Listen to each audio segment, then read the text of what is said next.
Whereas you find with some of the Muslims today, we have extremes in both schools of Islam, I tell you.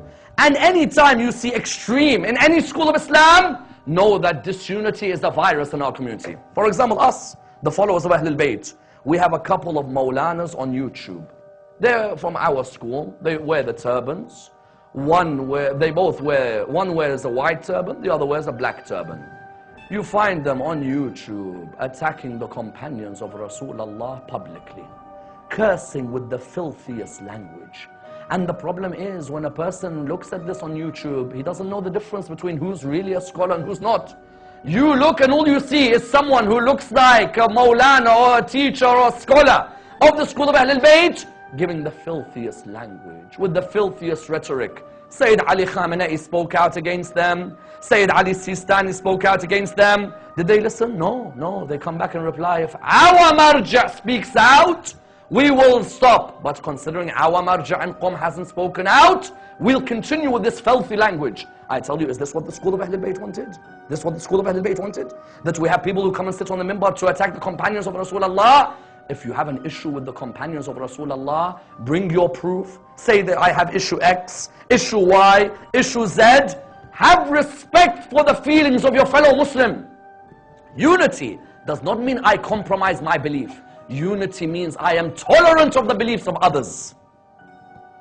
And the problem in our communities is when there's Maulanas who sit on this minbar and their lectures are available, and you find that instead of people speaking out against them, but you know, he's a Maulana and I can't really say anything. The moment you see a Maulana sit on the minbar of Al Muhammad who's causing disunity between Muslims, pull him off. Pull him off. Don't let a person like this stay. Do you know how many lives we lost in Pakistan because of Maulanas who would come and speak filthily about others, and people innocently got killed? The best doctors of the community got killed. The best intellectuals got killed. Why? Because that person doesn't think of the Muslim Ummah. He thinks of himself. Am I entertaining my crowd? Are they showing me entertainment back? Then yes, then I'll continue. Think about those brothers in Saudi Arabia who don't know how to get home because of your lecture. Think of those brothers in Pakistan who get beheaded because of your lecture. When Ali ibn Abi Talib brought this message, he said, remove your differences and strengthen your ties. Not strengthen your differences and remove your ties. Ali ibn Abi Talib is dying. And he's saying, remove your differences and strengthen your ties as Muslims. And we have people who claim to be followers of Al Muhammad. And I tell you, it's not just that the problem. You find amongst the Shia today, people who isolate members of our community, saying that these members of our community should be banned from speaking in our mosques, should be banned from lecturing in our mosques. You find people who come and have isolated many scholars, not just now, over the last 10 years, over the last 20 years. People who were scholars in our communities were isolated. Why? Because on hearsay, we heard that they should be banned from our communities. On hearsay. The problem is, if we don't remove our differences and we don't strengthen our ties, what's going to happen? What's going to happen is we're going to be a disunited force, and a force should not be called a force when it's disunited. You found Amir al-Mu'mineen was only Khalifa for 4 years. 4 years, that's it. 4 years and 7 months, let's say. In those 4 years and 7 months, Ali ibn Abi Talib, 3 civil wars he faced. Do you think he faced wars from the non-Muslims? Wallah, the non-Muslims were good to Ali ibn Abi Talib, I tell you.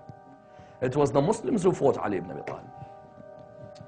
And every time they fought him, Ali ibn Abi Talib tried to find a way of finding peace between them, I tell you.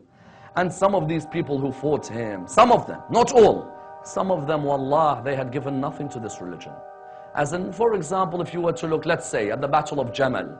At the Battle of Jamal, Ali ibn Abi Talib comes to the front of the battle, and he looks at the wife of Rasulullah, and he looks at Talha, and he looks at Zubair. He says, Zubair, aren't you my cousin? Zubair is Ali ibn Abi Talib's first cousin, because Ali ibn Abi Talib's auntie is Zubair's mother. Zubair, aren't you my cousin? As in, aren't we meant to be blood brothers? If not blood brothers, aren't we in the same religion? What are you doing raising a sword like this? Don't you remember when Rasulullah said, there'll be a day when you raise your sword? You find that Zubair realized this. He turned around to run away, and someone shot him with an arrow. When he told Talha, he said, Talha, aren't you my brother in Islam? You've come here to fight? He says, you're the killer of Uthman. We have to kill you as well.